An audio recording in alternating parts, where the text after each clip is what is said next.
Como eu já disse aqui, eu fazia cursinho pré-vestibular ano passado. Minha vida era praticamente só estudar o dia inteiro, até nos fins de semana. E esse vídeo só existe por causa de um sábado que eu passei no cursinho. Eu acordei cedo, tomei café, fui pra aula, tudo bem rotineiro. A diferença é que à tarde eu ia ter aula do livro História do Cerco de Lisboa, do José Saramago. Os professores sempre diziam que essa era a obra mais difícil que ia cair na Unicamp, que era melhor a gente já ir lendo desde o começo do ano. Obviamente eu não fiz isso, até porque eu preferi esperar a aula para entender melhor o contexto do livro. O professor começou falando da história de vida do Saramago, contando como um não mudou completamente a carreira dele. O escritor não se considerava um autor de verdade. Apesar de ter lançado o seu primeiro romance lá em 1947, o Saramago demorou uns 30 anos para voltar a fazer prosa. Nesse tempo ele até lançou algumas obras de poesia, mas sem nenhum tipo de sucesso, enquanto trabalhava em editoras, jornais, sempre escrevendo, revisando e traduzindo, mas nunca sendo um autor de verdade. Nunca me considerei um jornalista. Também é certo que não me considerava tão escritor assim. No fundo, eu era apenas alguém que estava à espera de que as pedras do puzzle do destino se organizassem. É preciso que cada um de nós ponha a sua própria pedra,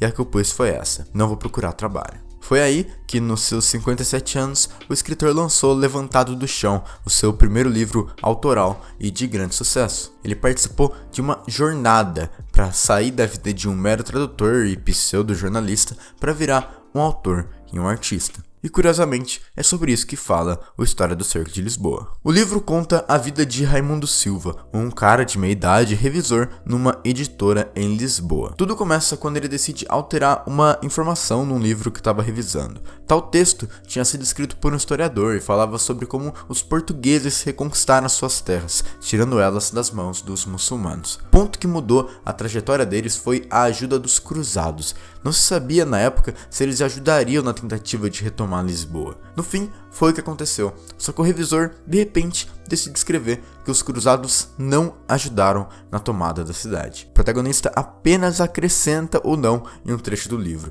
e isso muda totalmente a vida dele. O Raimundo sempre foi muito querido na editora que trabalhava, então não foi demitido quando descobriram o erro, mas contrataram uma mulher, a Maria Sara, para supervisionar as revisões dele. E os dois começam a desenvolver uma tensão sexual. Para quem nunca leu algo do Saramago, é legal saber que ele nunca usa ponto de interrogação, hífen e aspas, e os parágrafos dos textos são gigantes. Às vezes duram um capítulo inteiro. O escritor usa sempre vírgula e letra maiúscula para separar quem tá falando e com poucas descrições. E é muito massa como isso gera um conflito em todos os diálogos. A leitura é tão rápida e dinâmica que dá uma sensação de que os personagens estão respondendo um ao outro na maior velocidade e rispidez. Essa estética encaixa muito bem na dinâmica do Raimundo e da Maria. Parece que um tenta se colocar acima do outro ao mesmo tempo que estão flertando, debatendo e discordando. Num certo ponto, a supervisora sugere ao revisor que faça sua própria versão do livro,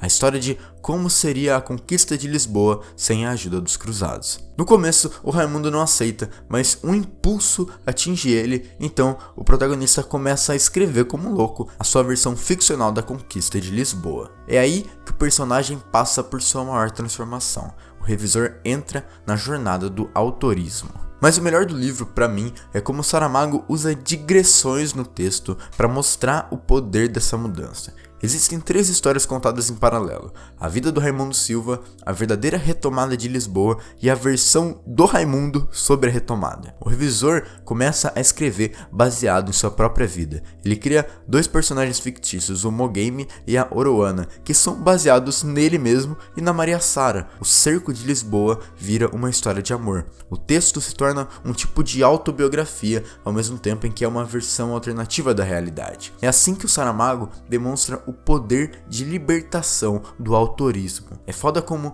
ele mostra a capacidade da escrita de alterar a realidade, criando histórias poderosas que, mesmo fictícias, inspiram uma libertação tanto em quem lê quanto em quem escreve. Acho que já ficou claro porque essa aula do cursinho me marcou tanto. O professor não falou tudo que eu disse, muita coisa é minha interpretação, mas ele mostrou pra gente como aquele livro não era nem um pouco chato de ler.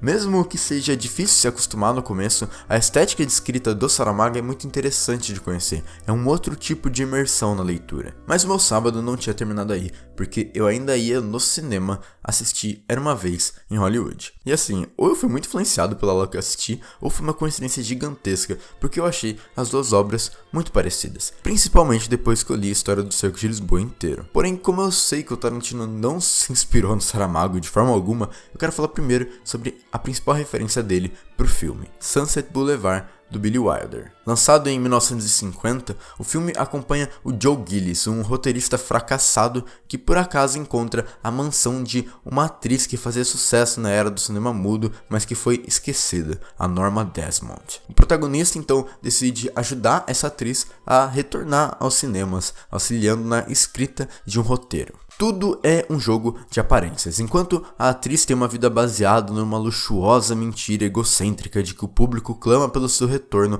o roteirista acredita que pode se aproveitar dela para ganhar dinheiro, caindo numa farsa própria e deixando seu autorismo de lado. A encenação do diretor demonstra uma fantasia, só que muito aterrorizante. Wilder não acredita nela como uma força de mudança, e sim como uma justificativa para uma vida falsa. Os personagens mentem para si constantemente, apesar de saberem da dura realidade. É massa como a linguagem demonstra isso no melodrama, tanto na relação entre a Norma e o Gillis, quanto na dele com a Beth, a sua amante. Enquanto a primeira dinâmica demonstra a fragilidade das mentiras dos personagens, principalmente pelo exagero das atuações, a relação do protagonista com a Beth é muito mais esperançosa. O Gillis reencontra o seu autorismo quando passa a escrever uma história junto com ela. A fantasia se torna mais lúdica e libertadora. Só que o Wilder tem uma visão muito negativa dessa ludicidade, o que é evidenciado pela atmosfera do filme, que é muito aterrorizadora. A iconografia da mansão abandonada, as cenas com muito contraste, a câmera bem próximo do rosto dos personagens se aproximando de forma muito dramática. Fica a sensação de que o Gillis, a Norma e a Beth sabem que estão vivendo num filme. Eles entendem que estão dentro de uma encenação toda planejada, porém não conseguem se desvincular desse mundo fantasioso. Sunset Boulevard é uma tragédia sobre pessoas que não aceitam as mudanças. A última cena da atriz indo em direção à câmera, fazendo a sua pose totalmente caricata e alienada, é totalmente desoladora.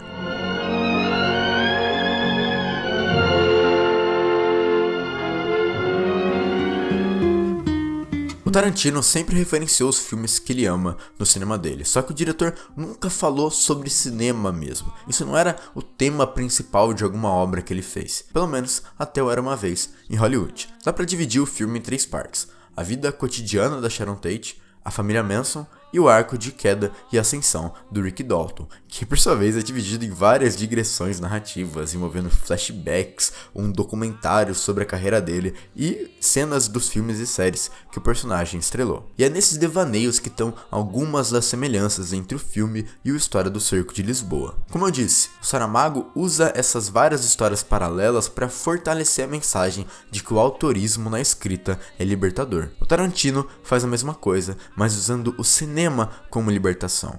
O filme dele não é só um longa nostálgico e saudosista. Claro que é uma viagem no tempo para os anos 60, porém uma versão alternativa da época. Ao mesmo tempo em que homenageia a era de ouro de Hollywood, o diretor faz isso por meio de uma fantasia. Eu acho que essa dicotomia se apresenta nas cenas do Cliff dirigindo por Los Angeles. O Tarantino filma a cidade de forma contemplativa, é uma exaltação daquele período. A música diegética no rádio evidencia um tipo de realismo. Enquanto isso, existe uma fantasia interessante na dinâmica do set. O personagem do DiCaprio é extremamente infantil e irresponsável, enquanto a menina se mostra muito madura e inteligente. Além de que as cenas do faroeste são mostradas pra gente como se o filme estivesse pronto, com movimentações de câmera, vários planos, montagem, até que o Rick erra o diálogo e aquela falsidade se perde completamente. Um dos pontos marcantes do fim da era que o filme representa foi a morte da Sharon Tate. Grávida de 9 meses e ainda ascendendo na indústria, a atriz foi brutalmente assassinada por membros da família Manson. Esse é o momento que marca a mudança do cinema puro, entre muitas aspas, do período para a nova Hollywood, uma onda que trazia filmes mais realistas, brutais e com personagens complexos e contraditórios.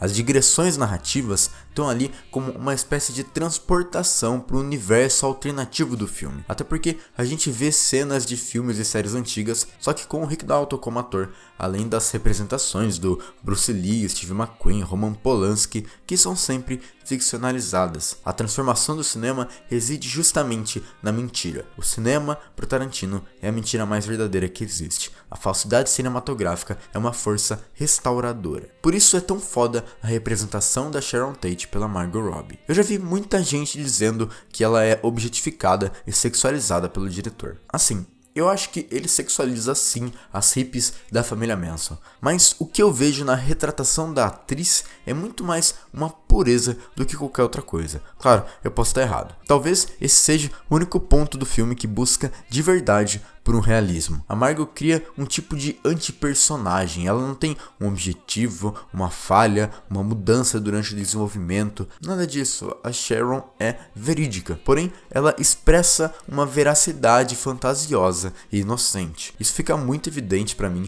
no momento em que ela vai se assistir no cinema. O Tarantino filma a situação numa pureza muito bonita de se ver. Ela é totalmente humanizada, pé sujo, os óculos gigantes, a simpatia com os funcionários do cinema, além do fato dele não colocar a Margot para interpretar a Sharon. O diretor mantém a atriz. Me parece que ele acredita num poder fantasioso e libertador do cinema, como se estivesse tentando eternizar a Sharon no seu filme. Talvez seja esse o motivo do final ser tão agridoce pra mim. Eu sei que o Tarantino já fez uma mudança histórica no Bastardos Inglórios, mas aqui existe um impacto muito mais forte em impedir o assassinato da atriz. É muito satisfatório ver a cena da família Manson morrendo nas mãos do Cliff, do cachorro e do lança-chamas. Enquanto na maior parte do Era Uma Vez em Hollywood o diretor filma de forma contemplativa, aqui existe uma dinamicidade e agressividade na câmera. Eu não sei nem explicar a sensação que me dá esse zoom quando o DiCaprio pega o lança-chamas. É muito exagerado e fantasioso, porém logo em seguida